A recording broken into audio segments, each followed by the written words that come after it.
Hi, church. Good afternoon. I would like to talk to you about something that has been laid upon my heart to kind of discuss. I know that we've really been working very hard and very diligently here in the community, doing various projects and things of that nature.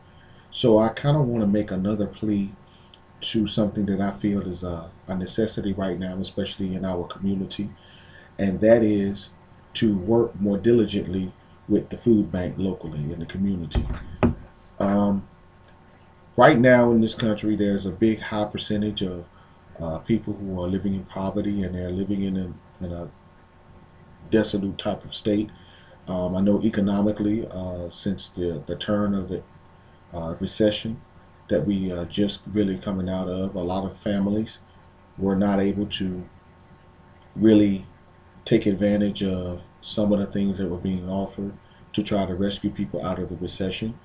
As you know, when you're talking about a economic downturn and economic depravity, it has some residual effects, and one of those residual effects is poverty and hunger. When people don't have the money and people don't have the resources in order to take care of their family, some things are going to typically go lacking. If you live in a situation where you have to pay money towards your own home, or you have to pay money towards getting your bills, so certain utilities are not cut off, there are some other things that are going to go lacking, and one of those things that winds up going lacking is food. So we right now have a lot of individuals who are in the community right now. They are suffering from hunger. Um, they walk around every day. They go up to the local soup kitchen and go up to the local Salvation Army, looking for handouts or looking for a nice warm food or a nice hot plate. And I really think that this is the direction that I think we need to go to, with the church. It's mission work. It's mission work that is greatly needed, especially right now during these down times. And I feel that right now, if not us, then who? We have a high percentage in this country of people who are living below the poverty line. And because those people, those individuals and families are living below the poverty line, they tend to not be able to afford food.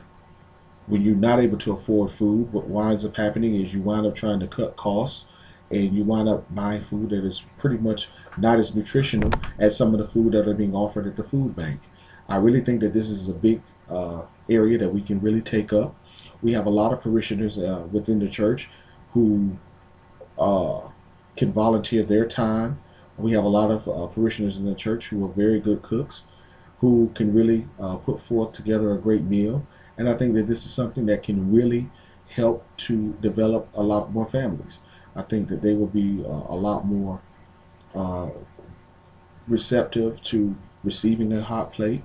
There's nothing more than a young child who has not had a good meal, um, who would really function better and really look forward to having a hot meal. Um, I think that this is something that not only will it help the community, but it will help us as a rewarding factor for ourselves.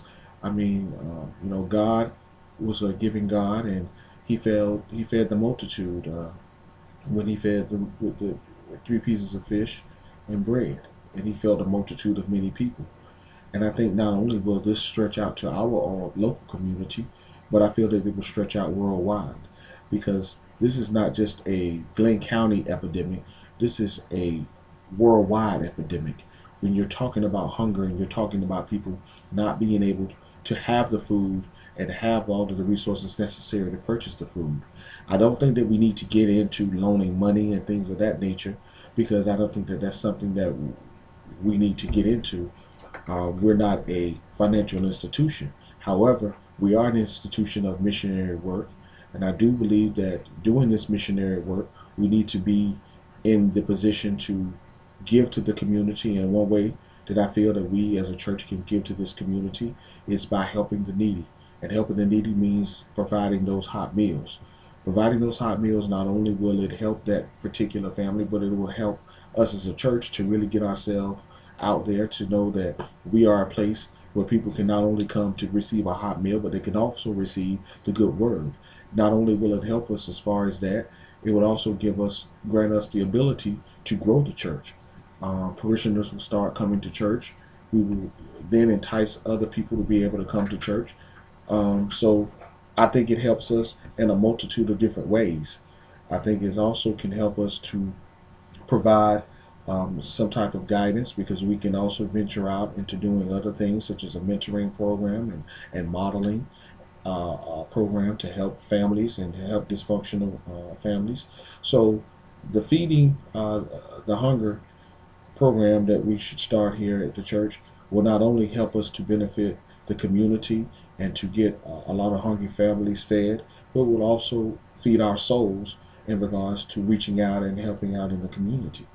I think that we can spearhead this now by working with the local Salvation Army to begin with, and then we can also utilize our own soup kitchen that will then be utilized right here at the church. I think we can really benefit from this. I think we can really move forward with this. I think that this is something that will be great for the name of Benny Union Missionary Baptist Church, and I think that this is something that we should all take a strong stance at and look at. If anyone has any questions in regards to it, you can talk to me, Kelly, Mr. Mathis, and we can definitely look forward to working with those individuals who want to volunteer and actually get involved with this. I don't really see any downside to this. I really see it as a positive step forward. We can definitely look at these statistics as they come out. I have some statistics as it relates to this country, but locally, from what I gathered from the local food bank that we have here, they are having anywhere between 50 to 100 plates a day, and that's between serving breakfast as well as lunch. Unfortunately, they don't have the individuals that could possibly help them during the evening time to help with dinner, but I think the breakfast and the lunch is definitely a good start, and then maybe once we've expanded and are able to really put forth some more effort with the Salvation Army, we can start working at helping them in the evenings for dinner. So again, if anyone has any questions in regards to how we can get this thing going and when do we want to start, please feel free to get in touch with me. All right. Thank you for your time. God bless.